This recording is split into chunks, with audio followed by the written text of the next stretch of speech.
आप साफ बता दिया कि ये नहीं चलेगा। अब दुनिया की कोई भी ताकत, और मैं कांग्रेस वालों को कहता हूं कान खोल के सुन लो,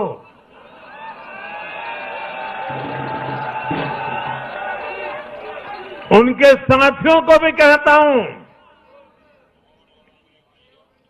अब दुनिया की कोई भी ताकत 370 को वापस नहीं ला सकती।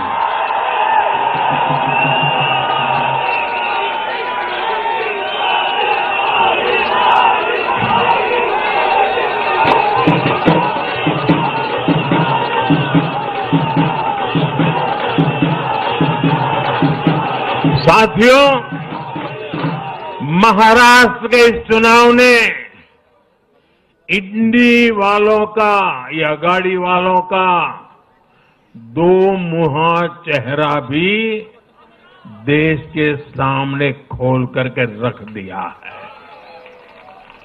हम सब जानते हैं बाला साहब ठाकरे का इस देश के लिए, समाज के लिए बहुत बड़ा योगदान रहा है। कांग्रेस ने सत्ता के लालच में उनकी पार्टी के एक धड़े को साथ में तो ले लिया, तस्वीरें भी निकाल दी, लेकिन कांग्रेस का कोई नेता बाला साहब ठाकरे की नीतियों की कभी भी प्रशंसा नहीं कर सकती। और इसलिए मैंने अघाड़ी में कांग्रेस के साथी दलों को चुनौती दी थी कि वो कांग्रेस से बाला साहब ठाकरे की नीतियों की तारीफ में कुछ शब्द जरा बुलवा करके दिखाएं। आज तक वो ये नहीं कर पाए हैं। मैंने दूसरी चुनौती वीर सावरकर जी को लेकर के दी थी। कांग्रेस के नेतृत्व ने लगातार पूरे देश में वीर सावरकर का अपमान किया है, उन्हें गालियां दी है। महाराष्ट्र में वोट पाने के लिए इन लोगों ने टेम्पररी वीर सावरकर जी को जरा टेम्पररी गाली देना उन्होंने बंद किया है। लेकिन वीर सावरकर के तप त्याग के लिए उनके मुंह से एक बार भी सत्य नहीं निकला, और यही इनका दो मुहापन है। ये दिखाता है कि उनकी बातों में कोई दम नहीं है। उनका मकसद सिर्फ और सिर्फ वीर सावरकर को बदनाम करना है। साथियों, भारत की राजनीति में अब कांग्रेस पार्टी परजीवी बनकर रह गई है।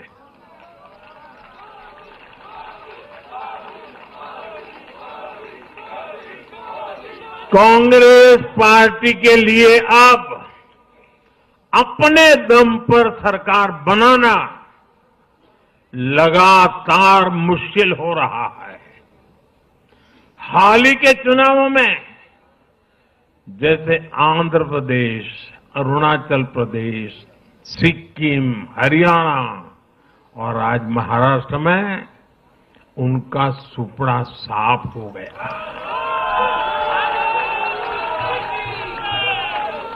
कांग्रेस की घिसी पीटी विभाजनकारी राजनीति फेल हो रही है, लेकिन फिर भी कांग्रेस का अहंकार देखिए, उसका अहंकार 7वें आसमान पर है। सच्चाई ये है कि कांग्रेस अब एक परजीवी पार्टी बन चुकी है। महाराष्ट्र ने डंके की चोट पर कहा है, एक है तो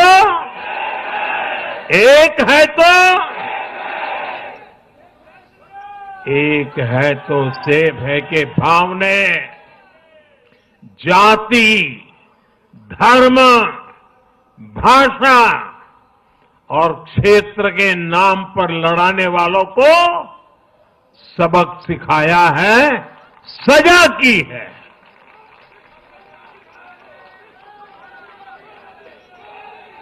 आदिवासी भाई बहनों ने भी भाजपा एनडीए को वोट दिया।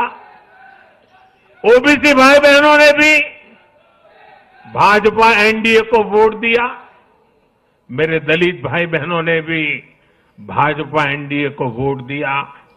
समाज के हर वर्ग ने भाजपा एनडीए को वोट दिया। ये कांग्रेस और इंडी गठबंधन के उस पूरे इकोसिस्टम की सोच पर करारा प्रहार है, जो समाज को बांटने का एजेंडा चला रहे थे। साथियों, महाराष्ट्र ने एनडीए को इसलिए भी प्रचंड जनादेश दिया है क्योंकि हम विकास और विरासत दोनों को साथ लेकर चलते हैं। महाराष्ट्र की धरती पर इतनी विभूतियां जन्मी है। बीजेपी और मेरे लिए छत्रपति शिवाजी महाराज आराध्य पुरुष है।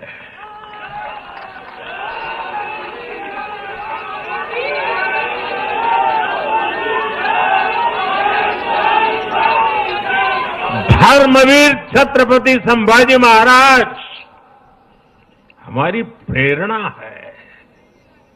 हमने हमेशा बाबा साहब आंबेडकर, महात्मा फूले, सावित्रीबाई फूले, इनके सामाजिक न्याय के विचार को माना है। यही हमारे आचार में है, यही हमारे व्यवहार में है। साथियों, लोगों ने मराठी भाषा के प्रति भी हमारा प्रेम देखा है। कांग्रेस को वर्षों तक मराठी भाषा की सेवा का मौका मिला, लेकिन इन लोगों ने इसके लिए कुछ नहीं किया। हमारी सरकार ने मराठी को क्लासिकल लैंग्वेज का दर्जा दिया। मातृभाषा का सम्मान, संस्कृतियों का सम्मान और इतिहास का सम्मान हमारे संस्कार में है, हमारे स्वभाव में है।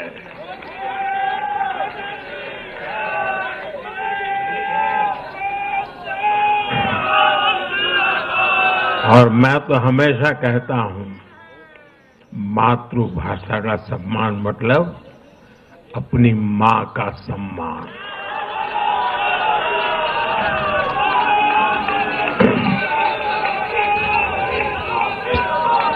और इसलिए मैंने विकसित भारत के निर्माण के लिए लाल किले की प्राचीर से पंच प्राणों की बात की। हमने इसमें विरासत पर गर्व को भी शामिल किया। जब भारत विकास भी और विरासत भी इसका संकल्प लेता है तो पूरी दुनिया इसे देखती है। आज विश्व हमारी संस्कृति का सम्मान करता है। क्यों? क्योंकि हम इसका सम्मान करते हैं। अब अगले 5 साल में महाराष्ट्र विकास भी विरासत भी के इसी मंत्र के साथ तेज गति से आगे बढ़ेगा। साथियों, इंडी वाले देश के बदले मिजाज को नहीं समझ पा रहे हैं।